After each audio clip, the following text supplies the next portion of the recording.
As most of us will be aware, what's happening in Palestine in the last 1 month.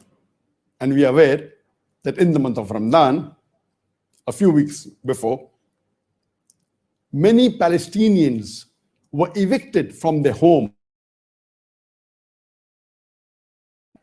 Israeli government-backed Israeli settlers. And because of this, there were protests in Palestine. And on the last Friday of Ramadan, on the 7th of May, on the 26th of Ramadan, after Jummah Salah, there were protests even in Masjid Al-Aqsa. Because of which, and these protests were very peaceful. In spite of that, the Israeli forces, they entered the Masjid Al-Aqsa, our sacred mosque, and they stormed it. They fired rubber bullets. They threw tear gases. They threw bombs, because of which hundreds of Palestinians were injured. And later on, a few days later, a war broke out, which lasted for 11 days. And according to Reuters, in this 11 days of war, 248 Palestinians were killed, out of which 66 were children. And more than 1,900 Palestinians were wounded.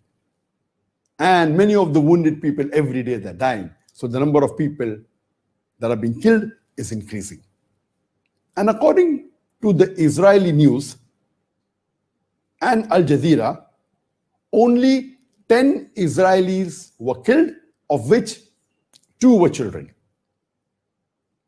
And alhamdulillah, 2 days before, there is a ceasefire.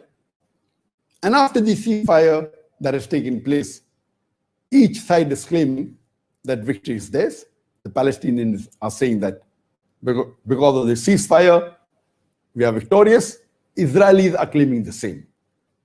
What is the position of us Muslims in this situation?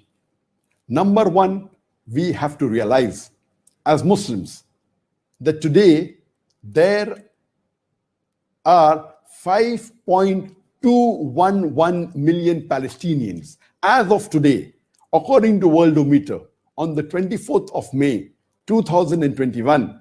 Today there are 5.211 million Palestinians, of which more than 2 million are in the Gaza Strip. And the total Muslim population of the world today is more than 2 billion. According to me, these Palestinians, for the last several decades, they are doing fardh kifaya. They are protecting the third holiest site of Islam. They are protecting the Masjid Al-Aqsa. What they are doing is fardh kifaya. It's the duty of every Muslim. If they were not there, it would have been our duty to protect it. So what they are doing is they are risking their life. Palestinians, they are doing fardh kifaya on behalf of the Muslim Ummah. Today the Muslim Ummah are more than 25% of the world population. We are more than 7.8 billion Muslims, out of which there are more than 7.8 billion human beings in the world today, of which more than 2 billions are Muslim. More than 25% are Muslims. And it is a shame that all the Muslims, more than 25% of the world population put together, we cannot protect Masjid Al-Aqsa. So number one, these Palestinians are doing fardh kifaya by protecting the third holiest mosque, the third holiest site of Islam. What should we Muslims do? Time will not permit me to speak for long. I will just mention a few important points in brief.